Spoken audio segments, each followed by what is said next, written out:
Beth Dutton just lost everything she thought she had left. And the man responsible is someone she never even saw coming.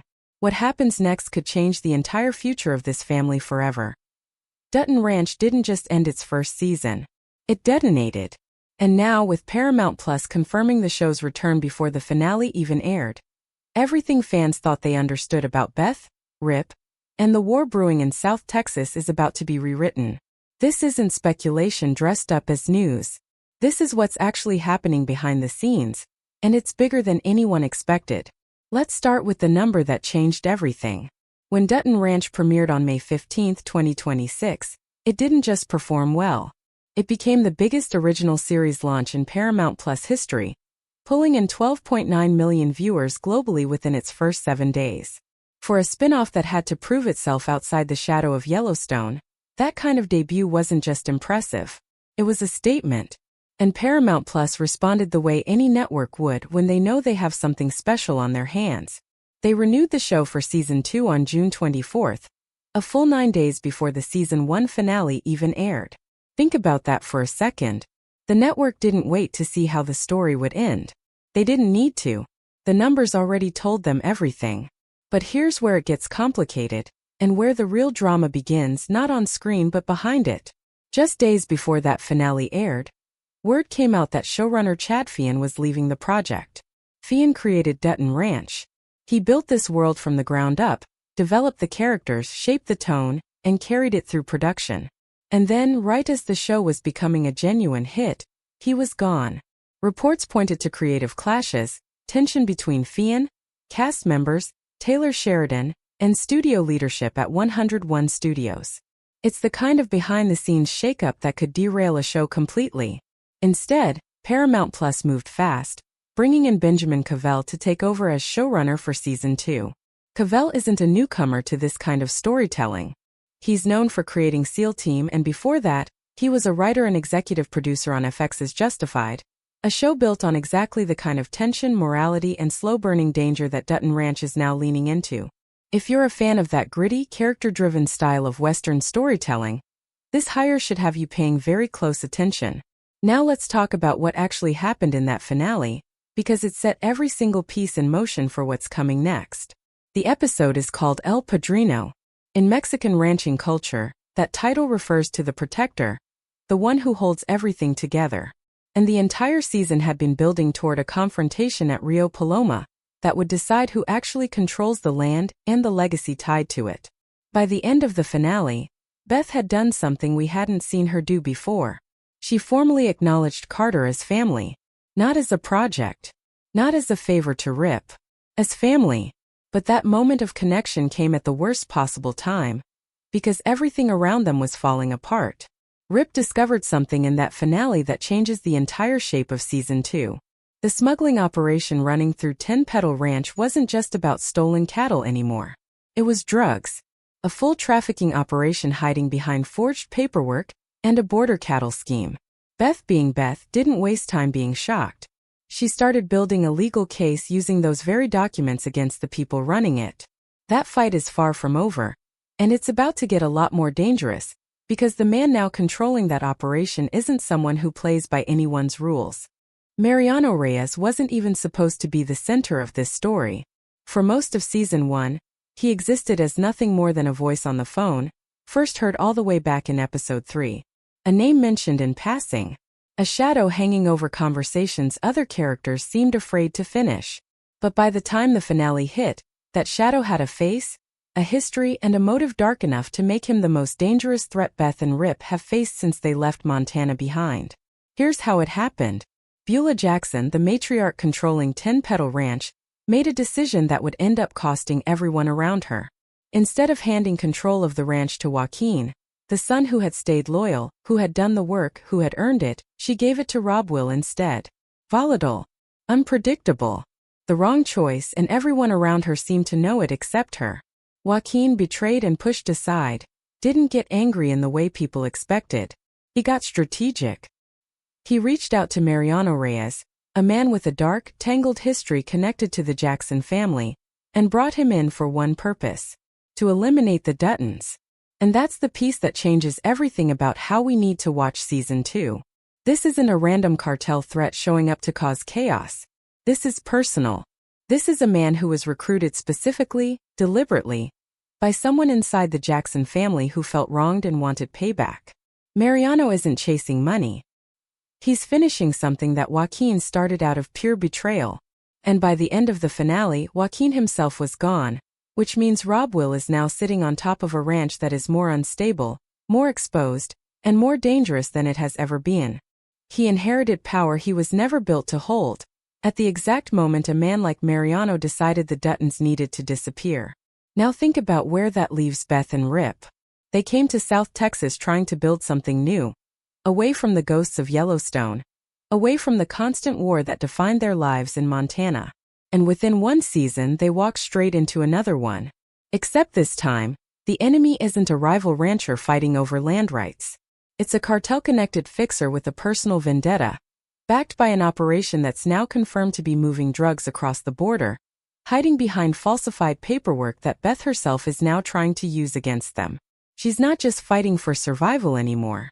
She's building a case. And people who build legal cases against men like Mariano Reyes don't usually get to walk away clean. Then there's Carter. If you watch the finale, you already know his story took the darkest turn of the entire season.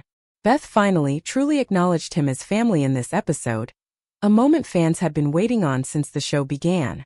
But that emotional payoff arrived right as the danger around him exploded. With Mariano's war against the Duttons now fully active, and with Carter formally tied to the family name for the first time, he's no longer someone standing on the outside looking in. He's a target. And the question hanging over the beginning of Season 2 isn't whether Beth and Rip will fight to protect him. It's whether they'll even get the chance to, or whether they're already too late. There's also Irina, whose story got quieter attention in the finale, but may end up carrying just as much weight going into next season.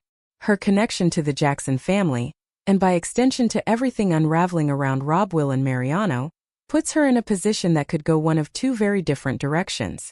She could become collateral damage in a war she never asked to be part of, or she could become the one person capable of giving Beth and Rip the information they need to survive what's coming.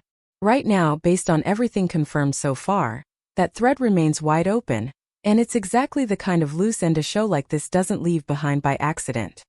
Here's where things get connected in a way nobody was fully prepared for. Around the same time Dutton Ranch was building toward its explosive finale, another show in the Yellowstone universe was setting up a storyline that lines up almost too perfectly. Marshals, the spinoff following Case Dutton, ended its own season with Case's son, Tate, being taken to Texas. Not somewhere vague. Not somewhere unrelated. Texas. The exact same geography where Beth and Rip have been fighting to survive all season long. On its own, that might feel like a coincidence. But then you factor in who's actually running these shows behind the scenes, and it stops looking like one. Benjamin Cavell, the new showrunner stepping in to lead Dutton Ranch Season 2, is a longtime creative partner of Christian Hudnut, the showrunner behind Marshals. These aren't two strangers building separate stories that happen to overlap. These are two people who already know how to work together, now sitting at the head of two shows whose geography, timing, and family connections are lining up in the same place at the same time. When you put that next to the fact that both shows just left a Dutton family member in danger in Texas, the possibility of a real crossover stops being a fan theory and starts looking like a genuine creative decision already in motion. Imagine that for a second. Case Dutton stepping back into this world, walking into the middle of a war his sister and brother-in-law are already fighting, all while trying to track down his own son. That's not just fan service. That's the kind of storytelling payoff that could define this entire franchise going forward, and everything we know about the people now running these two shows suggests it's not off the table. It might already be the plan. Now let's talk about timing, because this is the part everyone wants to know, and it's also the part that requires patience. As of right now, Paramount Plus has not announced an official release date for Season 2. Production hasn't started. What we do know is that the network moved with unusual speed on the renewal itself, confirming Season 2 before the finale even aired, which tells you everything about how much confidence they have in this show. But speed on a renewal doesn't always mean speed on production. Taylor Sheridan projects typically take somewhere between 8 and 12 months from the moment a show gets greenlit to the moment it actually airs. Layer on top of that the search for creative stability after Feehan's exit, and a realistic window for Season 2 points toward mid to late 2027, though an earlier return in the first half of that year isn't impossible if production moves quickly under Cavell's leadership. There's one more factor that could shift that timeline even further, and it has nothing to do with scripts or scheduling. It has to do with the cast. Every major actor from Season 1 is expected to return, and that continuity is part of why this show works. But if any of the leads take on outside projects, the way we've seen happen with major stars from other prestige dramas taking on big film roles between seasons, that alone could push the premiere later into the year. Nothing about that is confirmed as a problem right now, but it's the kind of variable that fans watching a show this popular need to keep in mind before assuming an exact date. What we do know for certain is this. The Season 1 finale of Dutton Ranch didn't just close a chapter. It opened a door into a much darker, much more personal war than anyone expected when this show started. A vendetta that runs through generations of the Jackson family. A cartel operation now confirmed to be trafficking drugs across the border. A young man just accepted into the Dutton family standing directly in the path of a man who wants them all gone. And two devastated ranch families who are about to be pulled deeper into a fight that started with cattle, and is now about so much more than that. This is why Dutton Ranch became the biggest debut in Paramount Plus history within a single week. Not because it leaned on nostalgia. Not because it borrowed the Yellowstone name and hoped people would show up. It earned every bit of that audience by building a world where the danger feels real, where the family bonds feel earned, and where every single decision, good or bad, carries weight that follows these characters into the next chapter. Beth and Rip didn't just survive Season 1. They uncovered something far bigger than they bargained for, and now they have to decide how far they're willing to go to protect the family they've built, even the parts of it they only just started to accept. That's what makes the wait for Season 2 so hard. Not just wanting to know what happens next, but knowing deep down that whatever comes next is going to cost these characters something real. If this breakdown helped you make sense of everything coming for Beth, Rip, and the rest of the Dutton family, that's exactly why this channel exists, to break down the news and the story behind it in a way that actually respects your time. If you want to be here for every update the moment it's confirmed, hit subscribe, drop a like, and let me know in the comments who you think Mariano Reyes is really coming for first. This story is only getting started, and I'll be right here breaking down every piece of it with you.